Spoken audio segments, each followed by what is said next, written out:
Swastiastu, kita ketemu lagi dalam pembelajaran daring.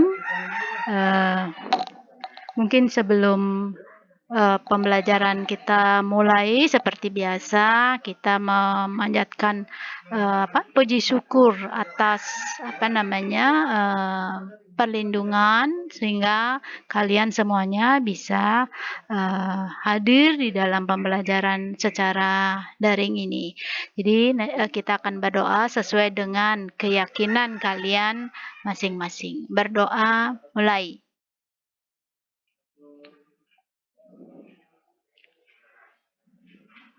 Berdoa selesai.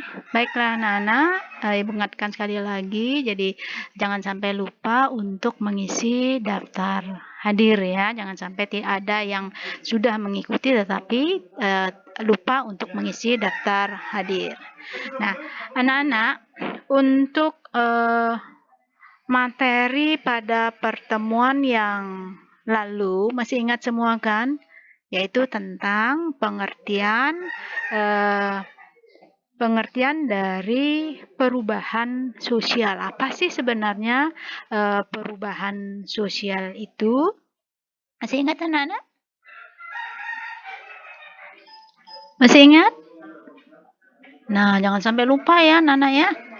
Ini merupakan dasar kali untuk memahami materi berikutnya. Baiklah, jadi untuk mengingatkan kembali pengertian perubahan sosial secara umum, yaitu perubahan yang terjadi pada masyarakat yang mencakup perubahan dalam aspek-aspek struktur dari suatu masyarakat, ataupun karena terjadinya perubahan dari masyarakat,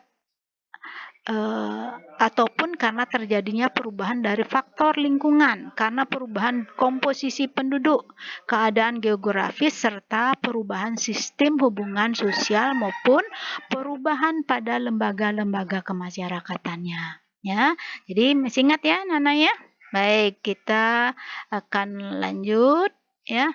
Jadi seperti biasa, sebagai bentuk awal dari setiap proses pembelajaran adalah Ibu perlu menyampaikan kepada kalian untuk kompetensi dasar yang harus kalian miliki setelah mempelajari materi tentang perubahan sosial, yaitu diharapkan nanti kalian memahami berbagai faktor dan jenis perubahan sosial serta akibat yang ditimbulkan. Ya, nah materi untuk pertemuan kali ini yaitu kita membahas tentang apa yang menjadi topik dari perubahan sosial, yaitu yang berkaitan dengan teori-teori perubahan sosial. Ya, di sini ada beberapa teori-teori perubahan sosial. Yang pertama adalah teori siklus atau cycle. Ya, nah ini biasanya perubahan di dalam menurut teori siklus itu adalah perubahan yang terjadi secara periodik atau siklus atau berputar. Artinya di sini perubahan yang terjadi secara berulang pada satu hal yang sama. Yang kedua adalah teori evolusi. Apa itu teori evolusi? Jadi di dalam teori evolusi ini menjelaskan bahwa masyarakat mengalami perubahan melalui garis linier, ya. Jadi melalui satu garis lurus, ya. Nah, ini biasanya di dalam perubahan melalui secara evolusi ini adalah dari bentuk yang sederhana sampai dengan ke bentuk yang lebih kompleks, ya. Kemudian yang ketiga, teori konflik, ya. Nah, bagaimana pernyataan dari teori konflik ini? Perubahan yang terjadi tidak melalui proses penyesuaian nilai-nilai, tetapi karena adanya konflik. Nah, karena adanya konflik ini, maka perlu ada penyesuaian. Ya. Nah, penyesuaian inilah yang kemudian nanti menimbulkan terjadinya perubahan. Ya. Kemudian yang keempat adalah teori fungsional. Nah, di dalam teori fungsional menyatakan bahwa melihat masyarakat sebagai sistem yang saling berhubungan. Ya, maksudnya di sini bahwa terjadinya perubahan pada salah satu unsur yang ada di dalam sistem tersebut akan berpengaruh kepada unsur-unsur yang lainnya yang ada di dalam satu sistem. Kemudian kita lanjut lagi faktor penyebab perubahan sosial. Jadi perubahan sosial itu ada faktor penyebabnya. Kenapa sampai bisa terjadi perubahan? Ya, yang pertama adalah perubahan lingkungan fisik. Ya, perubahan lingkungan fisik ini bisa terjadi karena adanya bencana alam, apakah tsunami, apakah terjadinya tanah longsor, apakah banjir bandang, apakah terjadinya gunung meletus. Ini akan menimbulkan perubahan-perubahan di dalam masyarakatnya. Kemudian yang kedua adalah penemuan baru atau inovasi. Ya, nah di dalam penemuan baru atau inovasi itu nanti ada dua proses ya, yaitu invention ya, penemuan invention ya.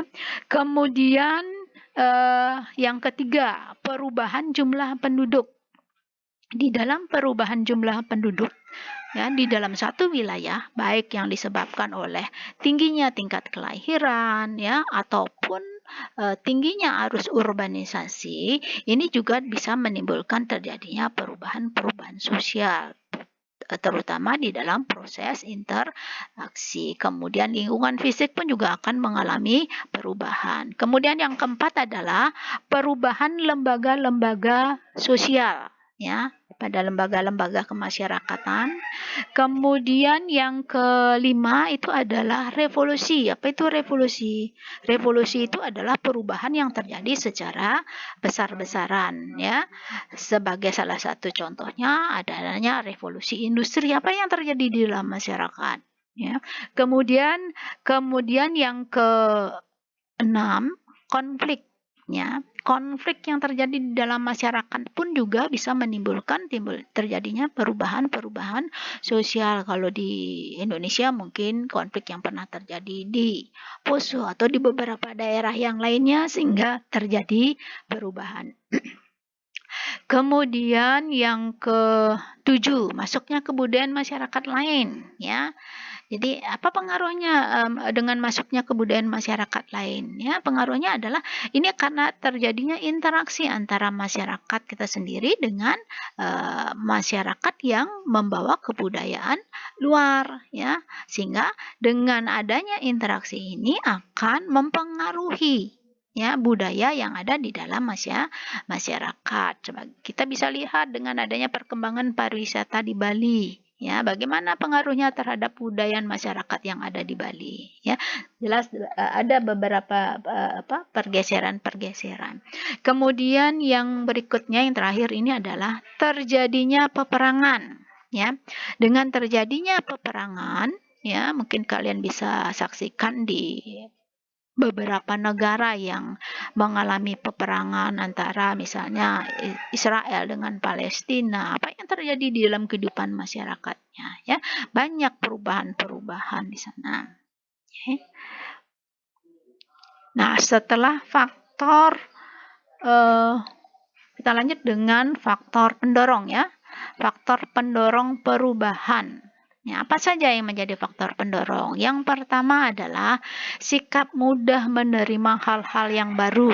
Ya, jadi biasanya kalau masyarakat itu mudah menerima hal-hal yang sifatnya baru, ini jelas akan berpengaruh terhadap terjadinya perubahan-perubahan sosial. Jadi dengan adanya unsur-unsur yang baru dan diterima oleh masyarakat, jelas ini akan berdampak di dalam kehidupan masyarakat sehingga timbul perubahan. Kemudian yang kedua, orientasi ke masa depan, ya. Jadi memang tidak semua anggota masyarakat yang mempunyai orientasi ke masa depan. Ada yang berorientasi ke masa lalu, masa kini, dan masa depan. Jadi yang menjadi faktor pendorong terjadinya perubahan sosial itu adalah justru yang memiliki orientasi ke masa depan. Artinya apa? Artinya dengan berorientasi ke masa depan, kita sudah mempunyai perencanaan apa yang akan kita lakukan di masa depan, berarti akan merubah apa yang sudah ada sekarang. Kemudian yang ketiga adalah kontak dengan kebudayaan lain, ya. Jadi dengan terjadinya kontak dengan budaya masyarakat yang lain, jelas ini akan menimbulkan terjadinya perubahan-perubahan. Kemudian yang keempat, keinginan untuk maju. Jadi ada keinginan dari masyarakat untuk maju sehingga akan melakukan perubahan. Perubahan tidak mungkin dari suatu masyarakat yang ingin maju tetapi tidak melakukan perubahan, ya. Kemudian yang kelima, majunya sistem pendidikan. Nah, ini sistem pendidikan ini memegang peranan yang sangat penting terhadap perubahan-perubahan sosial, terutama perubahan ke arah kemajuan. Jadi kalau dalam suatu masyarakatnya sistem pendidikannya belum maju, jelas ini akan menjadi faktor penghambat. Kemudian yang keenam, penduduk yang heterogen, ya. Jadi dengan penduduk yang heterogen ini artinya bahwa kita akan lebih banyak melakukan kontak dengan kelompok-kelompok masyarakat yang mempunyai latar belakang yang berbeda-beda. Dari kontak ini akan terjadi saling mempengaruhi. Kita bisa lihat bagaimana kehidupan masyarakat di daerah perkotaan, di mana di daerah perkotaan itu pada umumnya adalah bersifat heterogen, ya. Nah, kemudian faktor pendorong yang berikutnya itu adalah toleransi terhadap perilaku menyimpang. Apa hubungannya toleransi ini terhadap perubahan? Toleransi, tahu anak-anak? Ya, kita mentolerir perilaku-perilaku menyimpang yang terjadi di dalam masyarakat, ya. Jadi artinya bahwa kalau kita mentolerir berarti membiarkan penyimpangan-penyimpangan yang terjadi dalam masyarakat sehingga ini akan berdampak pada terjadinya perubahan, ya. Kemudian sistem stratifikasi sosial yang terbuka. Nah, masih ingat itu sistem stratifikasi sosial? Stratifikasi sosial, ya, pembedaan masyarakat yang dilihat secara vertikal. Nah, di sini kalau dilihat dari sistemnya ada 3 sebetulnya, ya, yaitu yang bersifat terbuka, tertutup, dan campuran, ya. Nah, sekarang yang terbuka artinya kita yang namanya terbuka berarti unsur-unsur yang berasal dari luar itu kan lebih mudah masuk. Kita mudah menerima hal-hal yang baru, ya. Kemudian yang terakhir adalah adanya ketidakpuasan masyarakat terhadap bidang-bidang tertentu, ya. Apakah itu dalam bidang ekonomi kah, apakah berkaitan dengan masalah bidang sosial budaya dan sebagainya, ya. Jadi ketidakpuasan itu bisa ditunjukkan dalam bentuk apa? Misalnya unjuk rasa, demo, dan sebagainya, ya. Nah, kalau tadi faktor pendorong, sekarang kita lanjut ke faktor penghambat perubahan sosial, ya. Nah, ini menjadi faktor penghambat sehingga tidak terjadi perubahan. Yang pertama adalah perkembangan ilmu pengetahuan yang terlambat, ya. Ilmu pengetahuan itu merupakan salah satu fondasi untuk melakukan perubahan-perubahan, terutama perubahan ke arah kemajuan atau yang disebut dengan progres, ya. Kemudian yang kedua, kurangnya interaksi dengan masyarakat yang lain. Jadi artinya masyarakat yang bersifat tertutup, ya. Ini tidak akan bisa kita lihat dari beberapa kelompok masyarakat yang mempunyai kurang berinteraksi dengan masyarakat yang lain, ya. Kemudian yang ketiga, prasangka terhadap kebudayaan baru atau asing, ya, selalu timbul rasa curiga terhadap budaya-budaya baru atau budaya-budaya asing. Kenapa? Dianggap akan menimbulkan terjadinya ketidakharmonisan di dalam masyarakat.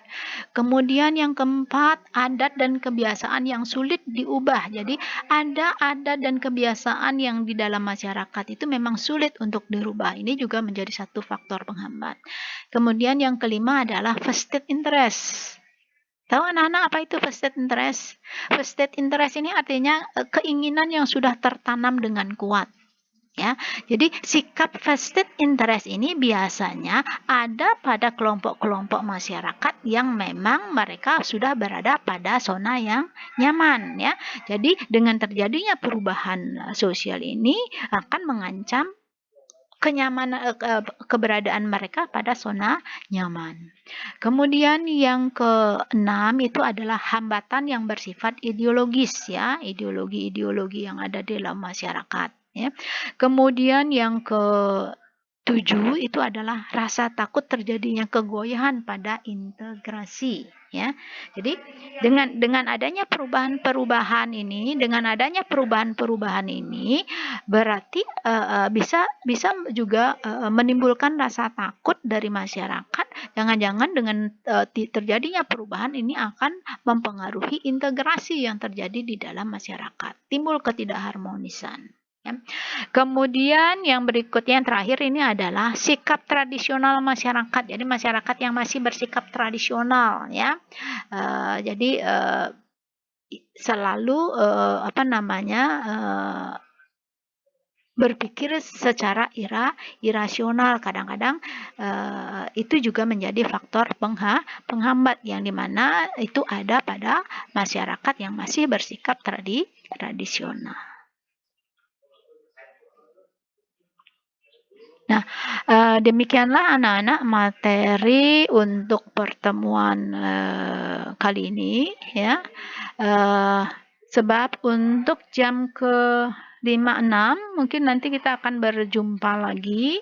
Jadi untuk materi pertemuan kali ini Ibu akhiri, nanti kita akan lanjutkan pada jam berikutnya pada hari ini, hari Senin, ya. Baik, Ibu akhiri, selamat siang, Om Santi Santi Santi, Om.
Oh, udah selesai.